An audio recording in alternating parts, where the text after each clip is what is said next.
Sorsha Quinn had spent her entire life hungry for food, for warmth, for kindness.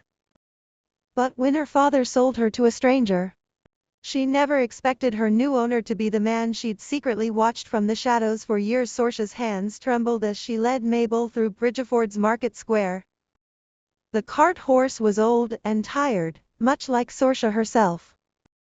At 22, she'd worked since childhood. Her earnings stolen by her father and brother, two men who spent their days drinking and their nights dreaming of ways to exploit her further. 5 pennies, her father had snarled when she returned home with her meager earnings. What the fuck am I supposed to do with that? She'd learned long ago not to cry, tears only made them angrier, so she swallowed her shame and prepared for another night in Mabel's lean-to. Sleeping on straw while her father and brother drank away her hard-earned coins. When she went to the blacksmith to fix Mabel's horseshoe, she found Callum Sullivan, the man she'd admired from afar for years. He was tall and broad-shouldered, his arms roped with muscle from years at the forge. His eyes, when he finally looked at her, were the color of the sea, and they held something that made her breath catch. "You're bruised," he said softly, his gaze dropping to her wrist. Sorsha yanked her arm away, heat flooding her cheeks. She couldn't bear for him to see the evidence of her family's cruelty. "It's nothing." But Callum's jaw tightened. He straightened the shoe, refusing payment, and watched her walk away. The next morning, Sorsha found her father and brother grinning like cats who'd swallowed cream. "You're going to get married," her father announced, slapping a new dress into her hands. "To who?" she demanded, her blood running cold. "Callum Sullivan." Ryan laughed. "He paid us double, plus Mabel and the cart." Sorsha's mind went blank. Why would Callum Sullivan, the most eligible bachelor in Bridgeford, want to marry a penniless, illiterate girl from the worst family in town? It made no sense, unless he intended to work her to death, tied to a chair while her brother devoured her bread. Sorsha's terror grew. They'd planned this without her consent. And now she was trapped. The magistrate's office was crowded with onlookers, mostly women shooting venomous glances at Sorsha. But when she finally saw the groom, her jaw dropped. Callum Sullivan, her blacksmith, her secret daydream, was waiting with a marriage certificate and a quiet resolve. "I don't want your pity," she whispered when he signed the document. "It isn't pity," he replied, his eyes steady and sincere. "I can't write," she admitted, shame burning her cheeks. "Then I'll teach you," he said simply. Sorsha expected a hovel. Instead, Callum's home was warm, with an actual bed, a stove, and running water. He bought her 3 dresses, shoes, a brush, and ribbons, luxuries she'd never dared to imagine. "You don't need to work," he told her when she offered to help. "You're my wife, not my servant." But she didn't understand kindness. Every gesture seemed too good to be true. He asked what she wanted to eat. No one had ever asked her that. "I can't cook," she confessed miserably. "I'll teach you," he said again.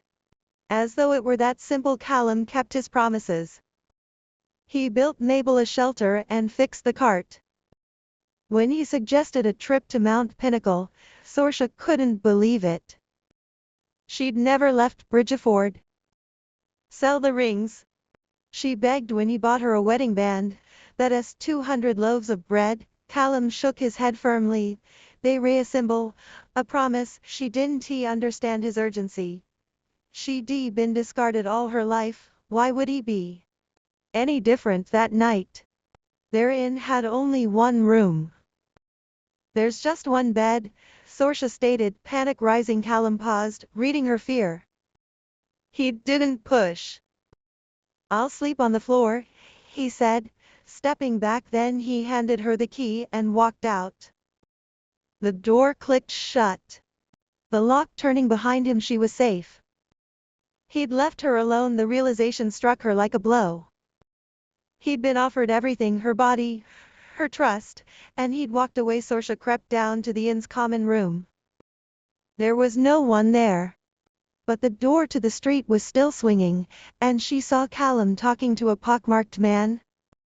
They disappeared into an alley. Curiosity pushed her forward. She followed at a distance, ducking behind barrels and carts, until she reached a cellar entrance. The roar of a crowd echoed from below.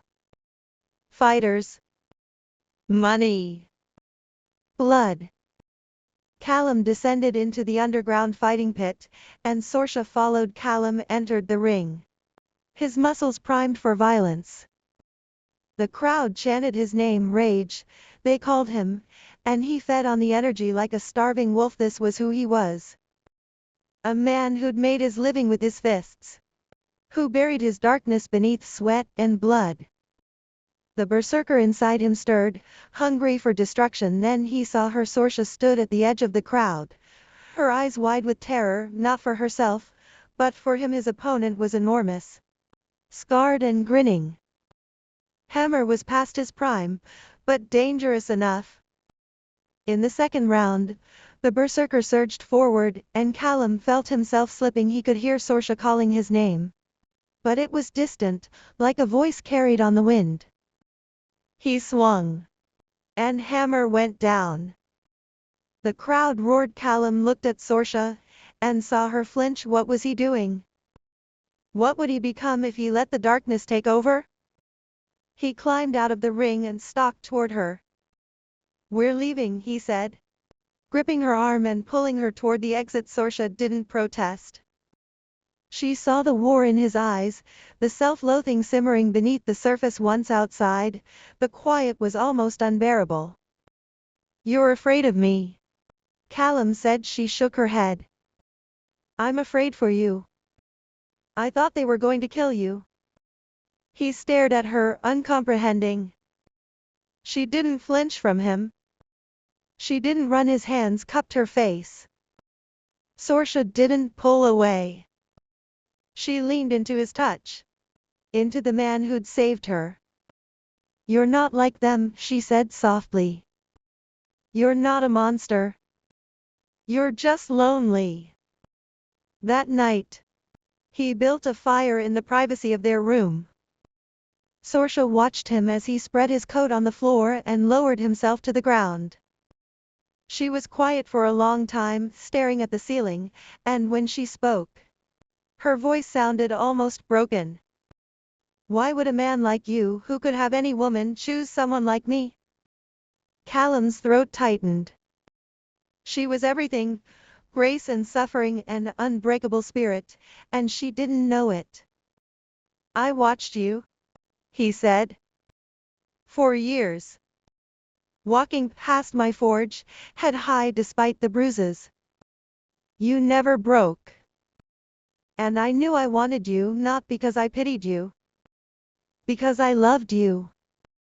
Sorsha slipped down beside him, her fingers trembling as they brushed his hand. She didn't understand words the way he did, but she understood tenderness. "I don't know what love is," she whispered, "but I know I don't want to be alone anymore. And I don't want you to be alone either." Callum pulled her close, but he didn't push.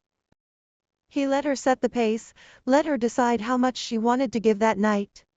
She chose to stay beside him. In the quiet before dawn, Sorsha traced the tattoos on Callum's arm. He was a man of violence and tenderness, of rage and restraint.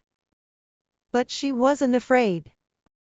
She'd spent her whole life afraid of her father, her brother, the hunger that gnawed her bones.